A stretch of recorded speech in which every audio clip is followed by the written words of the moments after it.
Hello guys, proceeding tayo sa meeting ngayon. Meron kaming uupuan na quotation. So, yung papunta tayo sa ating big boss supplier. So, yung magiging supplier, tayo naman yung installation.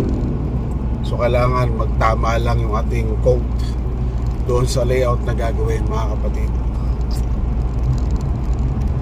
Sa Dangamaya tayo pupunta, sa Cavite. Then hopefully panalangin natin na ma-award sa atin yung project. So medyo malalaking project dito, cold storage. Ilang piraso yun, malalaki, 20 HV per unit. So mga nasa 6 na unit. So hopefully mapunta sa atin, hindi tayo papabaya, ika nga. So sana mapunta sa atin, panalangin natin. Ito yung nung araw na talagang pag dumadaan ka, halos isumpa mo sa traffic ang Tejero, kanto ng Tejero. Ngayon, makikita nyo hindi na ho ganong ka-traffic. Although nagkakaroon naman ng traffic, pero hindi ganong kahaba na magmula doon sa may St. Dominic. So magmula na nagawa yung diversion road doon, papuntang 13, napakalaking bagay na ho. Talagang hindi na ho gano'n. Ganito lang, normal lang yung maganto sa mga kanto na magkakaroon ng bahagya na traffic. Pero ngayon, makikita nyo talagang hindi na katulad na dati na talagang pagka sinwer-swerte ka rito, mahina isang oras kalahati bago ka makalusot ng tulay ng Tansa. Diba? Napakaluwag na ngayon. Malaking bagay din talaga ang nagagawa na maka-diversion road.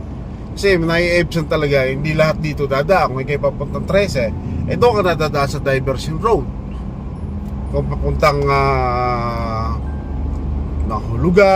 Bahulugan, basta bandang gawing pakanan, paitaas, so doon ka nadadaan, hindi ka nadadaan dito. Ang mga dumadaan lang dito ay yung mga Panaik, yung Tansabayan, yun.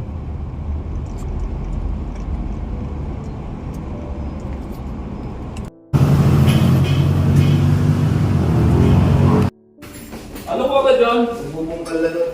Pakukuhan ka dahil. Taxi, ito yun. Oo. Ito, isang power. Ano to, pang pondo. Pumalit sa multi-speed. Ayan yun, oo. Ano siya, oo. May ganun lang yung pre, oh. May ganun.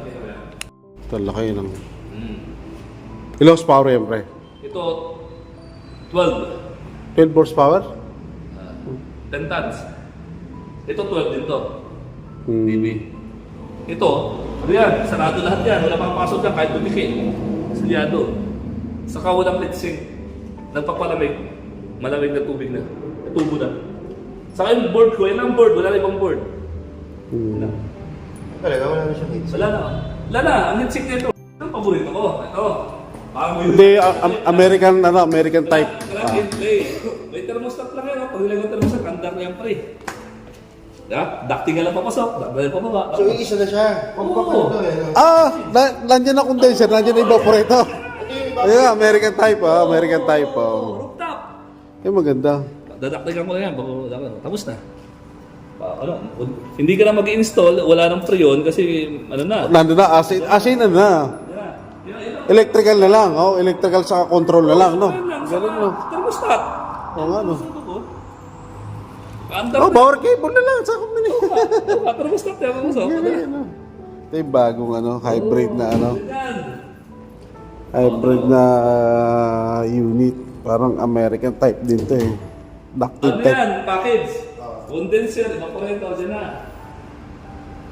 May compressor, di mo na kailangan maglagay ng piping, hindi na lang. Parang window type. Kasi wala kang compressor, wala kang evaporator sa loob. Sa labas lahat. Oo nga, yun. Galing. Diba? Plug and play. Pag pinawiran mo yan, gana. Ano? Wired type siya. Ang galit. Yung control niya. Yes. May remote. Yes, pwede ko rin gawin wifi. May wifi din yan. Ang galing, Bago ako lang meron ditong inverter. Wala na. Square to round. Galing, pulido mga materials na ginamit, Yeah. Zero. Lupit. Sa atin naman, di ba? Ito 5 tons, ano nga, mga 70 to 80 siguro ka. Wala na. Kasi wala ka ng installation eh. Nagtahanan na. Wala ka ng installation. Di ba? Timing sa loob. Wala kasi sira yung ceiling kasi duct ka lang eh. Magkano additional pa ng ducting yan? Compact pipe siya ng 5TR.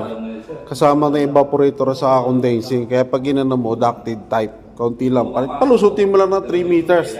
Tapos yung air intake niya, oh. Laking bagay. Hindi, yung sa'yo. Anong natin? 550. So, pauwi na tayo after the meeting. And then, nag-present din si pare doon sa mga hawak niya mga unit. Gaganda talaga. So, iba na talaga technology ngayon. Upgrade ng upgrade.